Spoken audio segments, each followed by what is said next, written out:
salaamaaleykum mbokk internet yu Pikine TV ñu ngi leen di nuyu di leen ziar di leen jaajëfal ci kóolute bi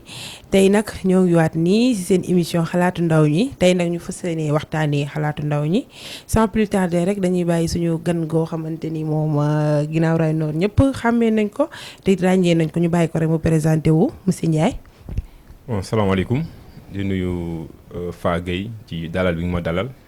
di nuyu aussi télévision Pikine TV donc man maa ngi tudd Amadou Ndiaye dëkk Guinaw Rails Nord en même temps aussi nekk conseiller municipal. ah ok kon bokk Amadou Ndiaye ñu ngi lay ziar di la dalal. merci beaucoup di la jaajëfal bu baax a baax tey bu ñu doon wax kuy Amadou Ndiaye lan nga ñu mën a wax ci sa parcours politique. bon bu ma doon wax tey kan mooy Amadou Ndiaye bon. yomb na parce que ba ñu dooree politique yàggul te itam à notre modeste personne jàpp nañu defaguñu benn preuve donc de ce fait ñu ngi commencé politique 2017 ok on a participé aux élections législatives yu 2017 yi après daal ñu jóge fa dem présidentielle 2019 après ñëw ci élections yi mujj locales yi ak législatives yi avec la coalition Yewwi Askan Wi et l'intercoalition Yewwi ak Wallu au niveau de Guinaw Rails Nord. ah Amadou yow en tant que ndaw lan moo la dugal ci langue politique bi alors que mënoon nga dem defi sa liggéey mais dañoo gis daal da nga nekk ci politique bi am ci pas-pas bu dëgër daal. waaw bon boo gisee dafa am lu borom xam-xam yi di wax mooy politique nekkul métier. dañoo sax ñu ko wax ni diine du métier politique nekkul métier ñun am nañu métier jàng ba pare nekk ay jeunes entrepreneurs yore suñu entreprise mais politique moo nekk loo xam ne nii ci nit ki lay nekk maanaam engagement la comme la ñu on est trop engagé par la société donc on est obligé def politique pour mën a participer ci développement suñu dëkk loolu moo ñu gën a motiver. ñu dugg ci langue politique bi pour def politique waaw du politique pour intérêt mais politique par principe moom la ñuy mënee moom la ñuy def. par principe daal en tant que ndaw. exactement en tant que ndaw. ah félicitations kon boo ko yow moom mën nañ laa féliciter. yaakaar nañ bis bu ñu la joxee réew yi di nga ko téye bu baax. incha allah voilà incha allah borom pur. waaw ñu ngi nii de waa pur waaw macha allah. kon nag su ko defee rek ñu daal di waxtaanee wàllu Guinaw Rails Nord ba tey rek. en tant que conseiller municipal. ñu jot am ay rumeurs yoo xamante ne demoon nañ fa saytu bu baax a baax ñun waa Pikine TV mais liñ jot a dégg daal maanaam ci gàttal seen centre commercial bi daal dafa am ay cantines yu ñu jaay loo xamante ni bien public la bien commun lan nga ñu ci mën a leeral rek. bon par rapport ak centre commercial bu Guinaw Rails Nord. li ñu ci mën a wax bari na parce que ñu ñii di wax ak yow am nañ fa place am nañ fa entreprise boo xam ne ni ñu ngi fay yëngatu di fa dàq suñu wërsëg donc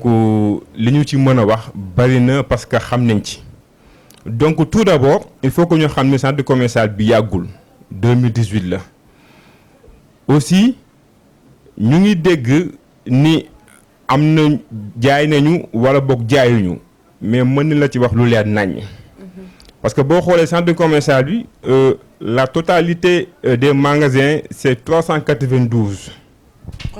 392 magasins moom moo nekk ci centre commercial bi. ce qui est sûr et certain mu wóor ñëpp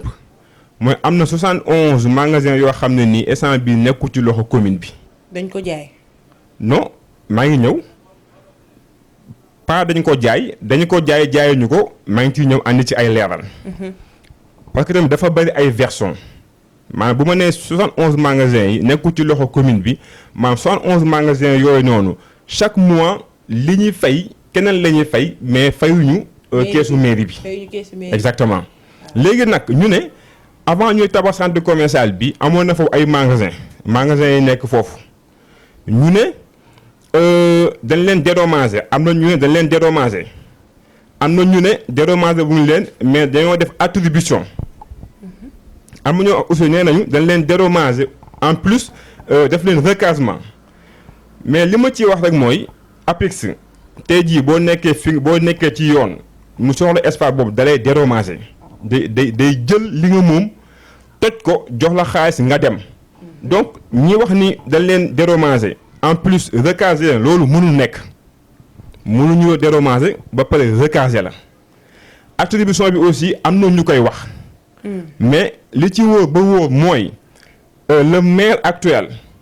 am na ay lettres yu mu joxe pour demande de présentation de quittance. mais tamit nga yaakaar ne maire bi fi jógee yorul wàllu woowu. maire bi fi jóge il est impliqué à 100% ci affaire boobu noonu mais comme moom jóge na fi ki nga xam ne moom moo fi nekk ak en tant que maire actuel moom la ñu mën a waxal moom mu mën cee dox la mu ca war a dox te loolu fulla ak fayda moo koy lijjanti. am na loo xam ne nii bien communal la. kenn amul droit jaay ko. léegi ma continuer ñi am na ñoo xamante ne jox na leen seen lettre de demande de présentation de quittance. am na ñoo xam ne nii jël nañ seen lettre ñooñu peut-être ñoom wóolu nañ seen bopp mais am na ci benn lobby boo xam ne ni moo nekk foofu ñoom nee na ñoom duñ jël lettre yi dafa simple bu nekkee dañ la jaay trésor ngay versé ñëw nga andi sa quittance ñu xam ne que kii da nga koo jaay magasin ñi nga xam ne dañoo andi seen quittance ñooñu seen cas beneen cas la mais ñi nga xam ne ni itam andi wuñu seen quittance na leen wóor ni magasin yooyu dinañ ko jëloo ko commune bi. mais nga xam ne magasin lenn rek laa ci ñaan nga baal ma muy ki fi nekk mais na am courage ak détermination topp ko ba mu jeex tàkk parce que loolu moo tax gars yi teg ko fi. mais il paraît que maire bi fi jógee bennoo la maire bi fi nekk ni tamit bennoo la. waaw ñu nekk benn rek ba tey bëgg a liggéey seen liggéey ñoom ñaar. waaw mais xam nga loolu c'est vrai ñoom ñoo bokk seen kilifa muy le président de la république Macky Sall. mais loolu du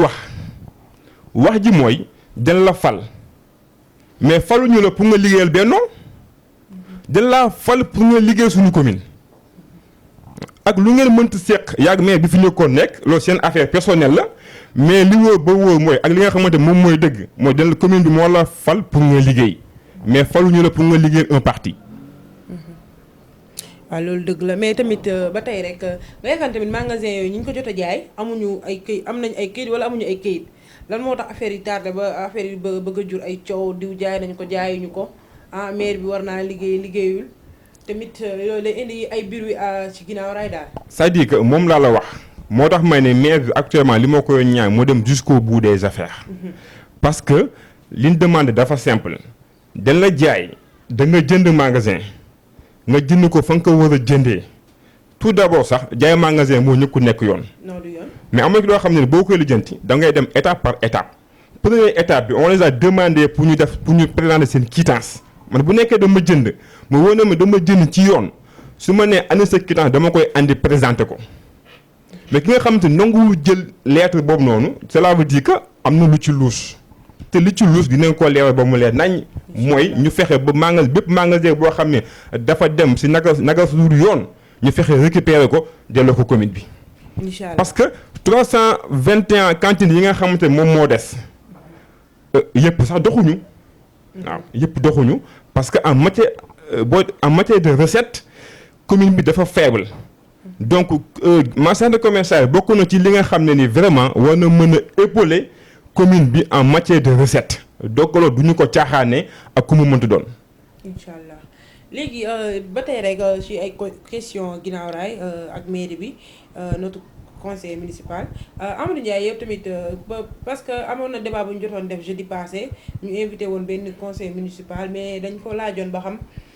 budget am na wala amut mais dafa nekk catégoriquement budget amul li fa jot a nekk maire bi si boppam moo koy liggéey ak xaalisu boppam léegi est-ce que normal na tamit maire wala mën a jël xaalisu boppam di ko liggéey ci commune dafa xaw a sensible daal. ok Fa maa ngi lay remercier bu baax a baax ci question boobu parce que tamit. population bi Guinaw Rails Nord dañoo soxla ku leen édifier ñun ay conseillers municipaux lañ suñu rôle du nekk tëdd di nelaw wala boog di bañ a lijjante dara lu xew ci mairie bi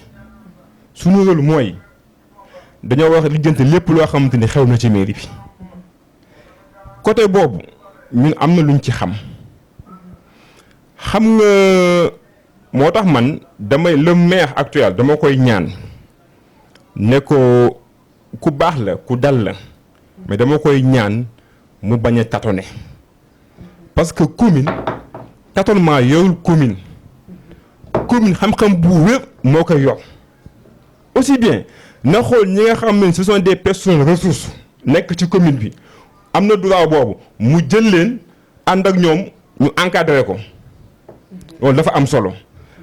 parce que commune tamit du nekk rek ça ne veut pas dire que on a l'impression que ni benn ku ñu woowee kilifa entre guillemets te xel mi neexul ñëw ci kër jàmbur bëgg faa dogal on a l'impression que ni ñun loolu la ñuy dund actuellement nii au niveau de Guinaw Rail avec le maire actuel donc ku baax la mais li ñu koy ñaan rek mooy mu ressaisir xam ni commune par parloo wala boog tâtonnement wala gëmm di mbëkk di dem loolu doxalul commune ci texte yu leer naa di nga koy def léegi nag affaire budget bi xam nga yëpp nit ñi moom laa koy tuddee weesu nga ni commune bi amul budget maanaam budget bi génnagul budget bi ñu ngi ko voté depuis décembre ñun fekkee wuñu loolu parce que élection yi janvier la février lañu installé les nouveaux maires ñu nekk ay conseils municipaux donc ba ñu voté budget bi de fekkee wuñu ko parce que décembre la donc budget am na fi. La preuve moom mu ngi fay ay agents di fay ay contractuels am fan la leen fay ci xaalisam boppam loolu du wax yenewul maanaam xam nga la mooy dëgg te aussi wax erreur bu toll li ma dégg weesuwul nekk erreur bu mag a mag ci doxalinu réew wala boog ci doxalinu commune mooy ne régal yi nga xam ne nii defaraat naa ko ci sama xaalisu bopp laa ko defaree loolu erreur weesuwul loolu cela veut dire que yow sa xaalis sa poche ak poche commune bi ñoom nga boole mu nekk benn te loolu mënul nekk même man nii bu ma amoon millions yoo xam ne dama ko yéene commune bi dama koy jaarale conseiller municipal ñu def réception bi am fu ñu ko classé ci rubrique yi mais aw ma droit ñëw rek automatiquement directement jël sama xaalis ne dama koy dugal ci commune bi te awu ci conseil municipal bi waaw. autre chose ay récemment moo lay jàpp donte loolu wax nañ ko mais en âme et conscience loolu amul du xaalisam en réalité du xaalisam parce que am na ku ñu dégg ci ñu bokk ci ñoom mu tudd benn baat bu faux muy recette occasionnelle. Recette occasionnelle amul ci nomenclature budgétaire amu ci waaw ne recette occasionnelle moom la jël ak xaalisam moom la defaree canal yi xam nga ki wax loolu dugal na ko ci guute goo xam ne moom il faut que mu leeral loolu te la moo tax ma ne du xaalisam ñun li ñu ci xam te mu wóor ñu mooy recette occasionnelle yooyu ñu tudd noonu donte baat bi c'est faux amul mais stationnement yi ak OVP yi ak décharge yi ak déchargement yi moom la ñu jël wala ñu verser ko trésor mais du ko verser trésor ci commune bi lañ ko yemale jël loolu nag def ko ci canalisation yi donte circuit bi c'est pas normal amul logique aussi nga taxaw ne man sama xaalis la du xaalisam donc fii lépp loo xam ne nii moom mooy aw ci commune bi moom mooy dox ci commune bi actuellement ñun xam nañu ko waaw mais nag cela leen rek moo am muy wax jotagul wax bu jotee lépp dinañ ko génne teg ko ci table bi. mais jotoon nañ faa ñëw ci taw bu mujj bi nga xamante ni sonaloon na waa Guinaw Rail trop ba jotoon nañ sax maire ville bi moo jotoon joxe ay bidon ak ay pompe mais il paraît que tamit dañ ne lépp rek maire bi moo ko def dañoo yaakaar ni peut-être maire ville bi jàppalewul maire Guinaw Rail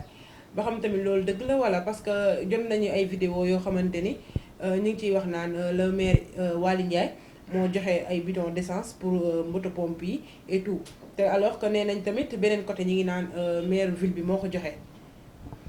waaw par rapport ak moto pompe yi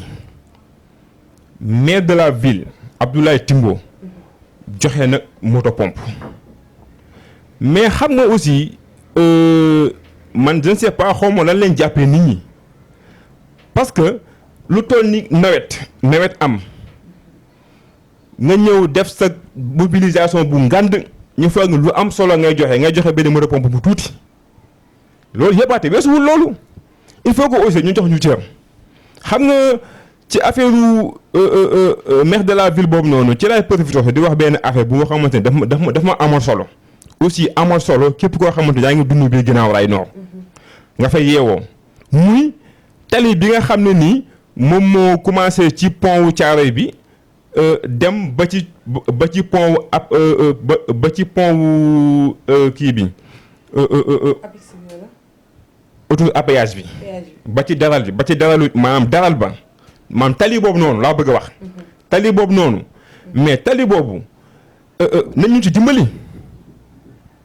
defar ko parce que on peut pas comprendre marché Thiaroye boobu noonu ñu ma tudd léegi nii bokk la centre commercial bi Guinaw Rails Nord marché Thiaroye Gare marché bi ay millions lay génnee par bis. mais ñoom nee nañu moom ñu marché bi. non Thiaroye Gare ñoo ko moom. waaw mais loolu tamit il faut que ñu def ci benn taxaw seetlu xam nga marché bu tollu noonu man mos naa kaa wax ci conseil municipal benn adjoint tontu ma ni acte 3 bi c'est vrai acte 3 bi am na fi moo ngi fi mu ne ma marché boobu yëpp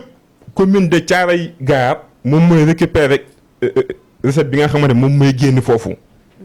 mais comme ñun tooguñu di xoole mais gëstu nañu ba dem ba xam ni Thiaroye Gare jëlul lépp. am na ci benn partie boo xam ne nii ville la jëm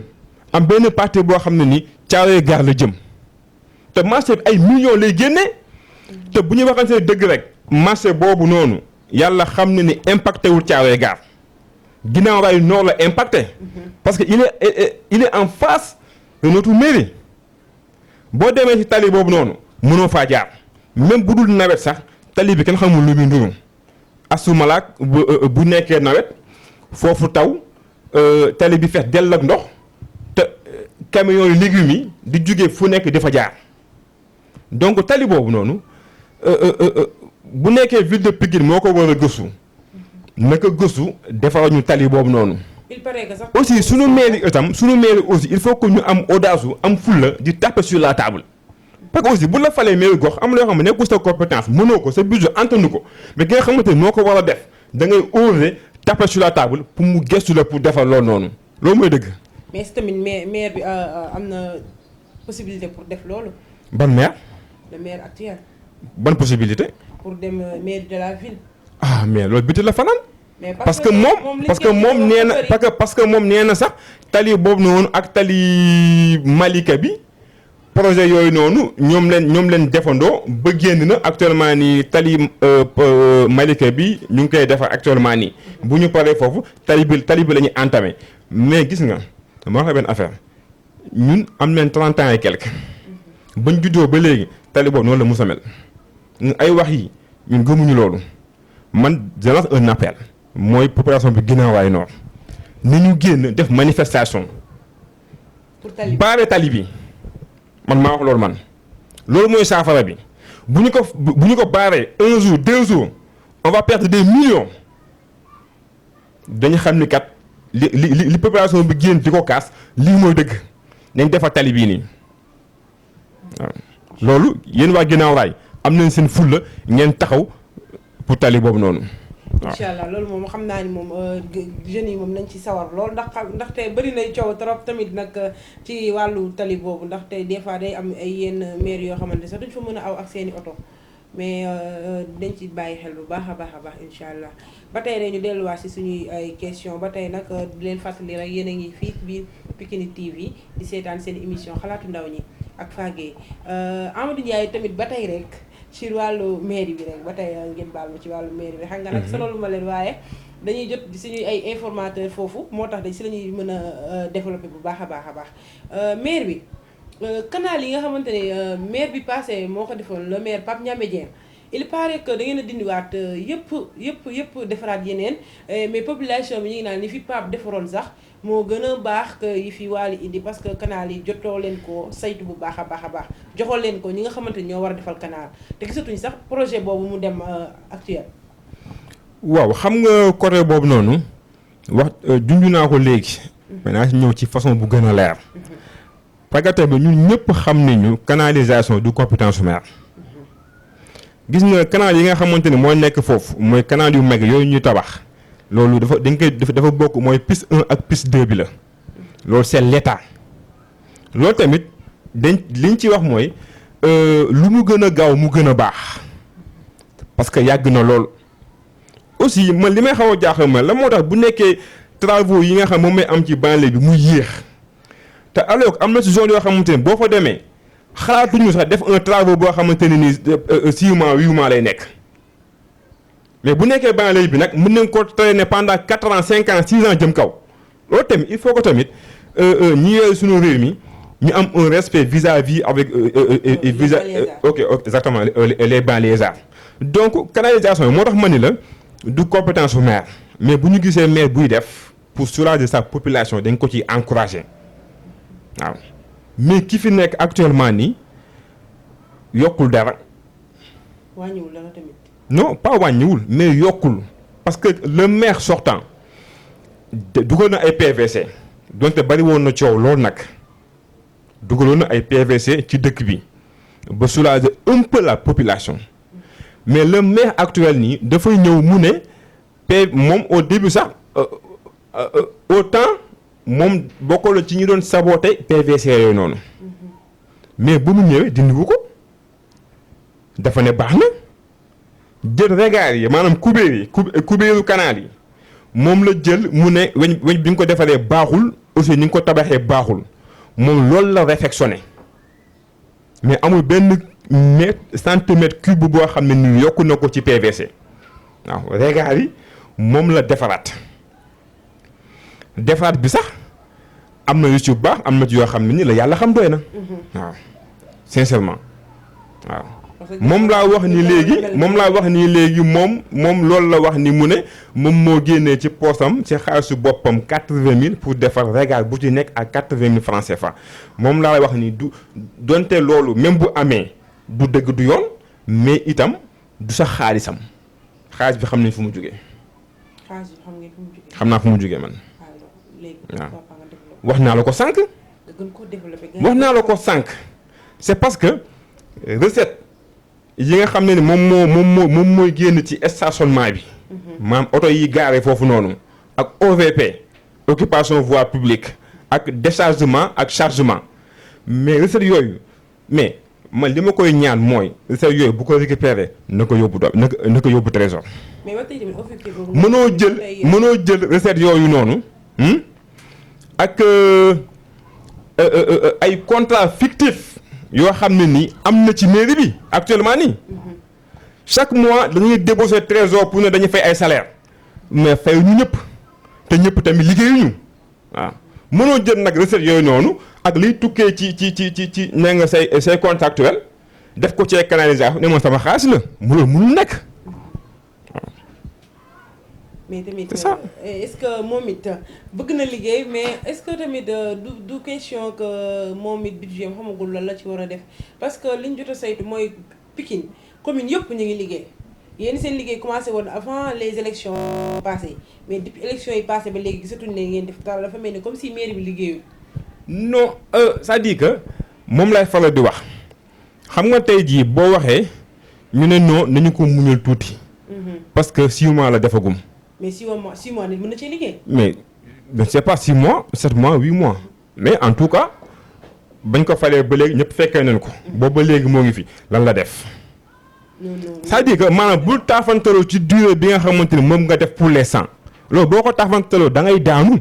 parce que am na ci koo xam ne yéen ñaar la ñu falandoo même élection yi. locales yi passé mu nekk maire commune am na lu mu def. on voit ay maire Isaaxa. yow boo deful neen man defuma wala boog mënuma wala boog dama tëlee mais bul ne dañ ma muyoo tuuti parce que 6 mois laa fi def mais am na sa naataangoo maire bu def 6 mois ci commune am teg ay action mën naa ci citer parce que loolu d'habitude sax bu ma koy wax dama ciy kontaan parce que xam nga tout d'abord boo ñëwee ci commune moom c'est un nouveau waaw musul nekk conseil municipal musul liggéey leneen lu taqe ak wàllu mairie yi waaw xamul ci mairie yi dara xamu ko ci donc nag kooku boo ñëwee moom laa lay wax sànq da ngay xool les personnes ressources loolu ci la bokk beneen bi aussi nga fexe nga collaborer ak say conseils municipaux ça moom c'est inévitable waaw bu bëggee dem il faut que mu coopérer avec les conseils avec les conseils municipaux. mais yéen du ngeen def réunion ak moom. Depuis que ba ñu faloo ba léegi def nañu 3 conseils municipaux. 3 réunions. 3 leen defagum. 3 leen defagum waaw ñaari da ko daw ñëwul benn la teew. kon kay yéen dafa boole réunion ak moom. ah bon.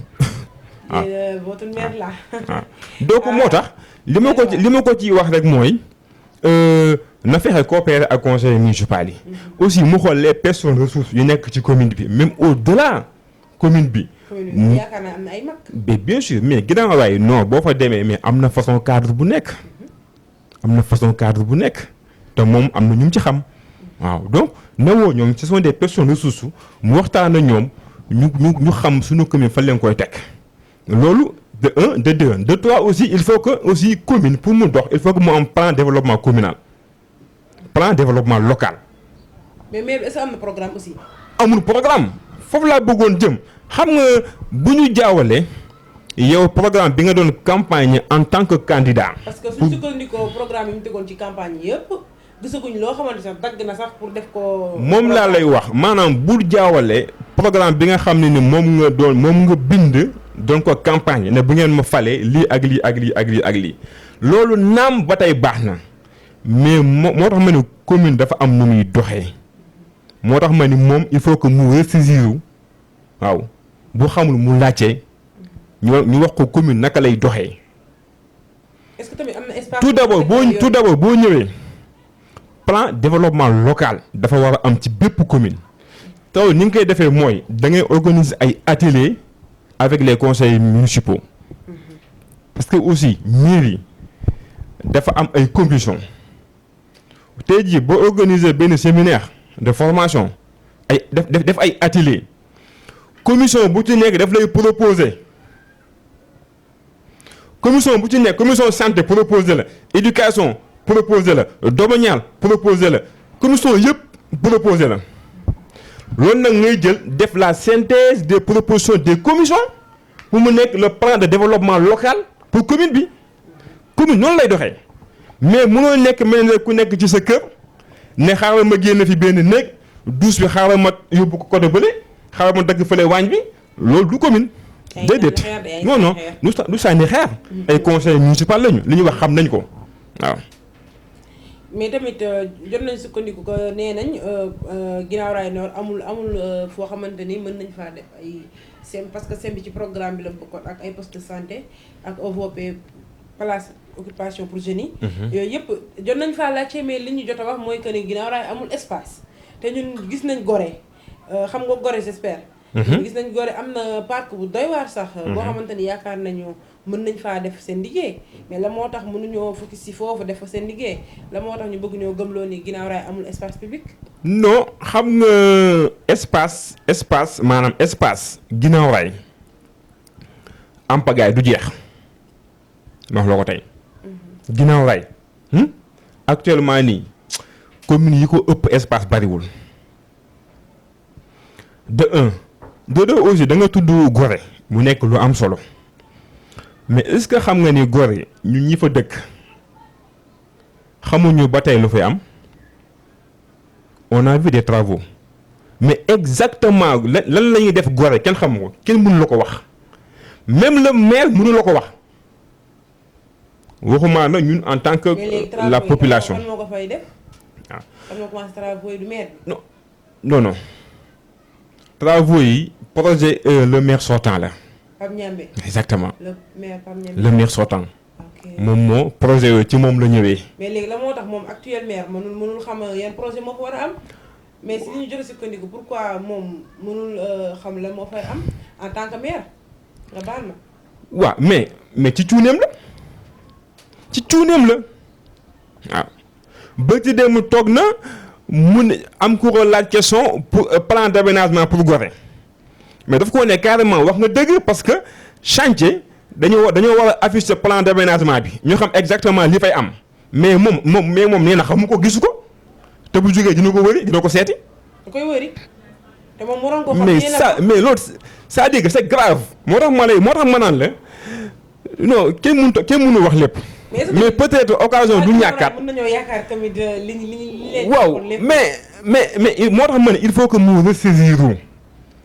logique bi mu nekkee. logique bi mu nekkee bu tegewul tànkam continue ci logique bii nii 5 ans du teg dara loolu maa la ko wax moo tax ma ni il faut que mu ressaisir waaw léegi nag affaire espace yi moo tax ma ne Guinaw Rail commune yu ko ëpp espace bariwul xam nga da nga tudd ne am na xaw ma lan ku wax ne SEM ci programme bi la bokkoon. oui SEM ci programme bi la mais xam nga population bu Guinaw Rail Nord 34 734 habitants la bon ñu arrondir ko mu nekk 35 000 habitants population bu Guinaw Rail Nord benn école primaire moo fa nekk tu penses normal. benn école primaire moo fa nekk. yóbbu nañ ko sax ñu ngi ko sax élevé yóbbu ko niveau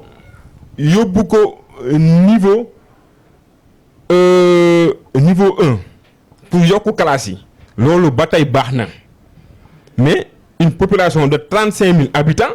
benn école primaire loolu aussi doy na waar SEM aussi mën nañ fa am SEM xam nga en tant que njiit buñ la falee jël commune teg ko sa loxo commune du ay caaxaan. bu ñu jëlee commune teg ko sa loxo nga ni amuñu espace mais espace on le cherche. mais Gorée fan la nekkee ci Guinaw Rail. espace on le cherche da nga koy chercher. Gorée fan la nekkee ci Guinaw Rail. Gorée mu ngi nekkee ci extrémité bi nële côté autoroute à péage bi. Eiffage. waaw kay. à côté. côté autoroute à péage bi moom mooy boo ñëwee ba marché Waranka jël fi ñu doon tuddee mbedd nag yi. nga jël tali boobu noonu mel ni kuy génn di dem. Gorée côté boobu la nekk. Gorée foofu la commencé. waaw kay foofu la nekk. mais dox ñu koy woowee Gorée fenn bokk ci Guinaw. bon loolu moom peut-être am na benn mouvement bu tudd ànd defar Gorée ñooñu boo leen wooyoo ñu wax la fan la Gorée jógee. de passage aussi di nuyu mouvement attaque ànd taxawu commune bi. di leen remercier de passage bu baax a baax ci seen ay action. mais Gorée moom gars yi li ñu fay kaas bari na trop parce que nee nañu war nañ koo defar. mais Gorée moom bëggoon non xam nga li naan ku amul yaay nàmp maam. man dama mus a wax ni il faut être un cuune pour nga ne Gorée da nga koy def bassin. il faut nga nekk cuune pour def Gorée bassin. pourquoi bassin. moo jaaxal ñëpp. mais Guinaw Rail bu ñu moo jaaxal ñëpp mais moo tax ma ne ku amul yaay nàmp maam. comme ci seen cuune bassin lañ fa mën a def mais nañ ko def te mu baax c'est bon amul problème. mais yaakaar nga ni bassin bu ñu ko defee Gorée tamit population Gorée du dis si ñoom te Guinaw Rail dafa bëri ay xale bëri ay tout tànk affaire yooyu. Faa Gueye bàyyil waxu Gorée. non Gorée moom il faut ñu waxtaan parce que. bàyyil waxu Gorée parce que maire sortant bi tamit même bu génnee moom loxoom nekkatul ci commune bi. xam nga li ëpp solo. pareegu ma sax sama raisonnement ba tey ci wàllu espace yooyu noonu. mais espace yooyu il faut qu'on fasse très attention. moo tax ma ni la ñun sunu maire bi il est extraordinaire vraiment parce que yow mënoo toog nga ni espace yi APIX maanaam emprise yi APIX bàyyi Guinaw Rail Nord yëpp désormais mu ngi ci loxo commune bi te xale bu nelaw bu doon yee sax bu doon nelaw boo ko yeewee sax mu ne la mu wax la le contraire waxuma moom mi soog a ñëw mais même au temps du maire sortant espace yi nekk commune Guinaw Rail Nord yëpp nekkagul patrimoine communal gis nga bu mu nax nit ñi wala boog bu mu nax boppam waaw li nga ko sant mooy na jug ànd ak conseil municipal am ànd ak commission domaniale fexe dox ay jéego dugg génn fexe ba espace yooyu noonu nekk patrimoine communal loolu mooy dëgg. aussi bu nekkee aussi patrimoine communal ñu xool les projets rentables pour la commune ñu def ko foofu parce que on a besoin de ça parce que recette bi dafa faible trop Guinaw Rail Nord loolu laa koy ñaan mais toog naan désormais espace bi mu ngi ci loxo commune bi loolu non. commune bi ñoo ko war a mën a defar wala dafa am ay groupement jeunesse yoo xam nga moo tax affaire bi non doo mënu la kenn mu sa mënu laa wax li fa xew xam nga la moo koy démentir parce que yow mënoo ñëw gis benn espace ngeen nii rek xam nga gëmm di dem foo dem taxawle no espace bii kat bëgg naa fi nangam fii mais du loolu tout d'abord da ngay fexe ba espace yi nekk patrimoine communal en collaboration avec la commission domaniale ñu fexe bind APIX envoyé benn élément ñu recenser tous les emprises ñu recenser leen waaw dem cadastre ñu jox ñu benn agent ñu ñëw fexe ba espace yëpp ñu xam ñaata hectare la tout d'abord ñu yóbbu ko conseil municipal fexe ba mu nekk patrimoine communal commune bi moom ko mu xam ne espace yi moo ko moom waaw loolu mooy dëgg commune noonu lay doxee mais mënoo toog fee naan suuf si ñoo ko moom alors que moomu ko dara moo tax ma ni fi mu teg tànkam bu ko teggiwul fii ak 5 ans dara du ko teg. te day waar daal. parce que xamuñu ko fi muy jaar day mbëkk di dem rek. comme ni nga ko waxee rek votre mère tâtonné daal. non day tâtonné loolu du loo xam ne nii lu ñu maam waxantu wuñu waaw ay fait moo fi nekk yoo xam ne nii boo ko analyser xam ne kii day tâtonné li muy def xamu ko mënu ko te laajtewul. mais day bëgg a dee waar daal. waaw c'est ça. waaw kon boog foofu moom jot donte jàmbaar la mais aussi beneen bi aussi mooy ci wàllu fonctionnement mairie bi yow mënoo ñëw en tant que nouveau maire dans une commune nga ni le maire sortant li fi bàyyi ci ay charges dafa bari maanaam ay bàyyi neef ay décision bàyyi neef ay contrat li fi bàyyi ci ay charges dafa bari masse salariale bu commune bi mënu fay ñoo ñëpp dafa dis ci commune bi ok c'est bon nga wax loolu ñëw ñëpp apprécier la nga am yoo ci lijjanti am yoo ci effacé am yoo xam ne nii sax nekkoo ci dëgg dem bay bloquer ay salaire yu jàmbur yoo xam ne nii daf leen lew parce que ñoom ñoo ko moom mais loolu beneen débat la mënoo def loolu ba pare nga wëlbatiku di signer ay contrat jëmale fu kenn xamul.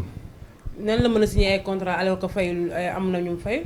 mais loolu moo jaaxal nit ñi fan lay jógee. moo tax ma ni mais est-ce que contrat yooyu yëpp mën naa la ñun xam nañ sax le nombre exact des contrats qu'il a signé pour l'instant. est-ce que tamit ñu saytu tamit mais li ma ci gën a yéem mooy mais est-ce que nombre de contractuels boobu noonu est-ce que ñëpp a ngi liggéey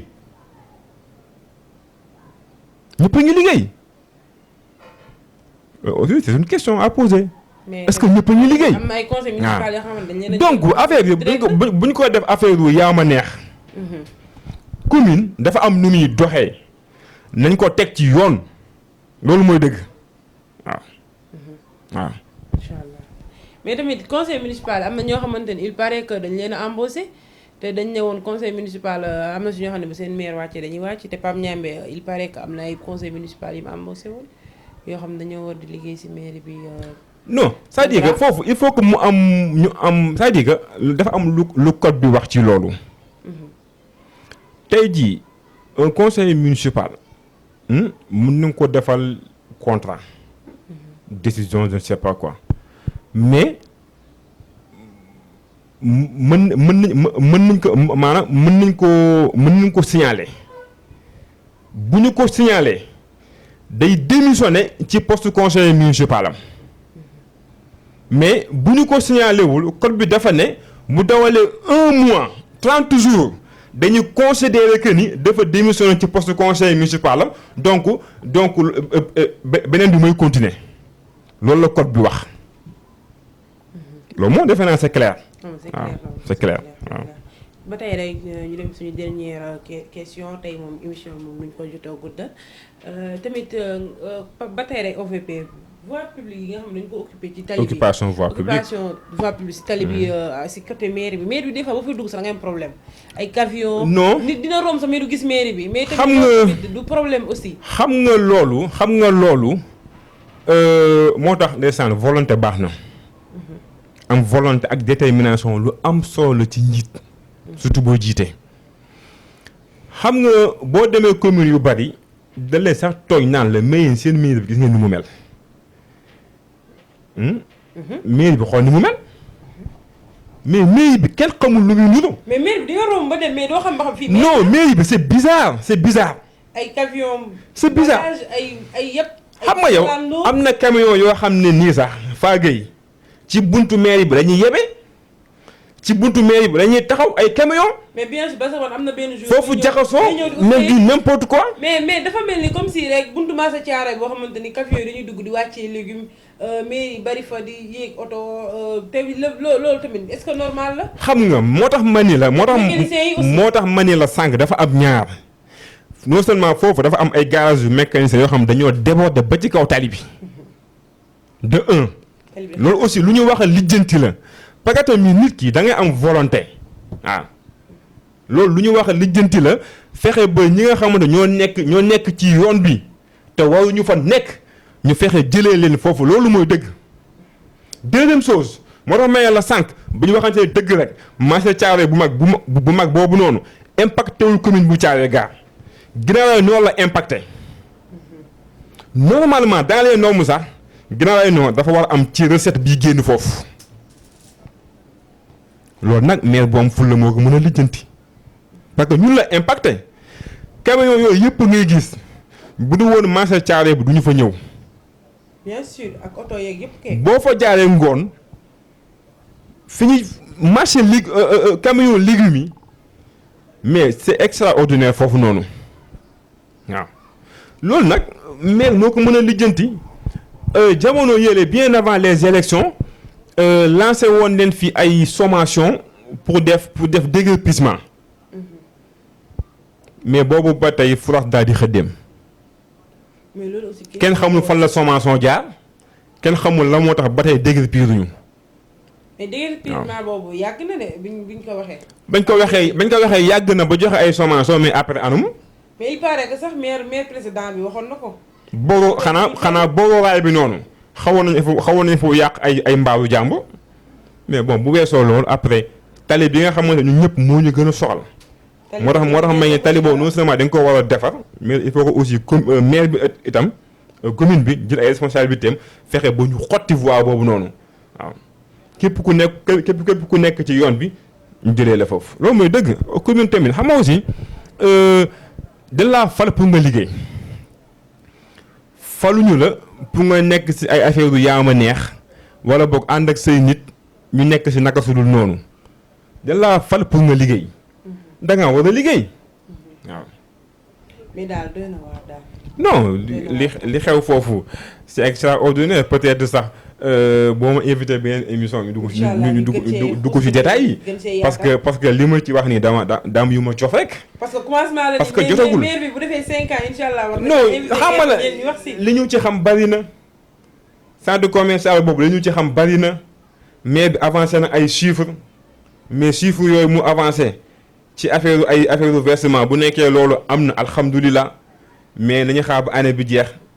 ba ñu xam la moyenne on verse combien par mois la moyenne centre commercial boobu moo tax mooy li ñu fa xam bari na mairie ba actuellement li ñu fa xam li nekkul ci yoon bari na waaw. xam nañ ci lu bari mais bon peut-être occasion du ñàkkaat bu ñu fi ñëwaatee. fekk affaire yi gën a ñor. incha allah yi ñu war a génne yëpp ñu génne parce que tamit ñun li ñuy wax ragaluñu ko. aussi ku ñu bëgg a tontu aussi après bu la neexee nga dem fu la neex nga tontu. waaw incha allah loolu moom xam naa dina am réponse moom bientôt xam naa ni gars yi dañ riposte incha allah dañ riposte parce que sànni nga leen xeer. léegi su ko defee rek ñu dugg ci divers nga wax sa xalaat en tant que ndaw politique en tant que ndaw conseiller municipal en tant que ndaw aussi nga nekk membre PUR ñu teg la fii ci Guinaw Rails Nord ñu bàyyi rek nga wax sa xalaat. waaw comme ni ma nga waxee au début rek je suis un militant du PUR laay milité mooy parti de l'unité et du rassemblement aussi man maa nekk le secrétaire général PUR bu commune Guinaw Rails Nord. Au niveau du département aussi man maay le responsable des jeunes du département au niveau du PUR donc di nuyu sama responsable yëpp. di nuyu aussi vraiment mention spéciale à notre président du parti Cheikh Seydou Mouhamadou Moustapha Sy di ko vraiment di ko béggee di ko bëggee lu bari parce que aussi c'est un grand patriote. te aussi ku bëgg réew mi la. te ñi ko xam ni ba mu duggee ci wàllu engagement ci réew mi ba léegi teggiwu tànkam. vraiment kooku moom moom mooy suñu lépp. vraiment macha allah amuñu beneen repère politique ku dul moom. waaw mi ngi noonu macha allah. waaw di la remercier di la jaajëfal rek ñu bàyyi la nga tàggatoo. waaw merci beaucoup di la remercier Fa Gueye ci dalal bi ak aussi télé Pikine TV di leen remercier bu baax a baax yéen tamit laaj nga ma léegi benn question ci wàllu ndaw ñi yow tamit ndaw nga aussi xam nga dafa am solo en tant que ndaw surtout booy def politique nga fexe def politique par conviction mais bu def politicien maanaam politique boo xam ne nii da ngay topp ci ginnaaw nit joxu la benn cër mooy def loo naka su dul noonu ma ci profité aussi di wax ni képp koo xam ne nii ànd nga ak maire gis nga fii boo jiitoo di nga dégg waaw mais ça ne veut pas dire que lu ñu wax sa maire rek nga génn di saaga nit waaw na jeunes yi am seen fulla ak seen fayda bu leen kenn def arme de guerre nit day am fulla am na yoo xamante ne yow boo ko jommee wax du man maa la koy waxal waaw nit ki war nga am fulla bu tooy ne ba àgg ci dimension boo xam ne nii lu sa leader nanguwul wax ne la waxal moo ko bañal bu nekkee loo xam ne nii du dëgg du yoon wala boog ay kàddu yu ñaaw en tant que jeune ngay nangu ñu loo koy sant nga koy def loolu tamit vraiment c'est déplorable te damay woo sama mbokku jeunes yëpp ñi nga xam ne vraiment ñooy def politique ñu fexee def politique bu set bi waaw politique bu saine bi politique par conviction loolu moo mën a doxal réew tàppale mënu koo doxal njublang mënu koo doxal mais dëgg moo mën a doxal ab réew d'autre côté aussi je suis un jeune entrepreneur sama mbokk yi tamit vraiment di leen wax ni itam loolu dafa am solo ci réew boo ci nekkee waroo banque sa loxo lépp nga bëgg a xaar ci état wala ba nga bëgg a xaar ci maire bi ngay àndal da nga war a jug créer sa entreprise taxawal dëggal sa bopp liggéey sa liggéeyu bopp loolu dafa am solo donc vraiment di remercier ñëpp encore une fois di remercier aussi sama soxna moom moo génn fii nii vraiment di ko ñaanal bu baax a baax ku jàmbaare la aussi ku mën a muñ la di nuyu daal aussi honorable député Mame Diarra Fam parce que aussi ñoo bokk waaw génn ginnaaw raay parce que ñoo àndoon ci élection législative yi ma nekk le coordinateur de l'intercoalition Yewwi ak Wallu moom mu nekk le candidat donc ñu daan nekk tous les jours di liggéey ensemble mu nekk koo xam ne vraiment jàmbaar dëgg la di ko remercier bu baax a baax vraiment loolu moom je tenais à dire ça bon merci beaucoup Fa. alors merci Amadou merci ci invitation bi merci beaucoup. su ko defee nag ñu ngi leen di jaajëfal yéen suñu mbokk internet yu Pikine TV c'était Fa Gueye ci seen émission xalaatu ndaw ñi di remercier sama caméraman bu ñaawul bi Mame Khadim Faye Dio le ziar bu baax a baax di ziar le DG Youssou Seck di ziar toute la équipe de Pikine TV di ñaanal bu baax a baax sama borom kër ak toute la famille Diop ainsi que à toute la famille Dieye di remercier bu baax a baax la famille Jité di ko njëkkee si rek si sama beau frère lay Jité ak soxnaam su baax soo sama mag ju jigéen jooju kenn du yow ci man di la ñaanal bu baax borom àjjana sopp yaa ma def nii macha allah ak toute la famille Diop macha allah ak Guèye di ziar bu baax a baax maa tit fii Bambou So ak bàjjenam jox na jaara bu so merci c'était Pikine TV sur xalaatu ndaw ñi ba beneen yoon incha allah.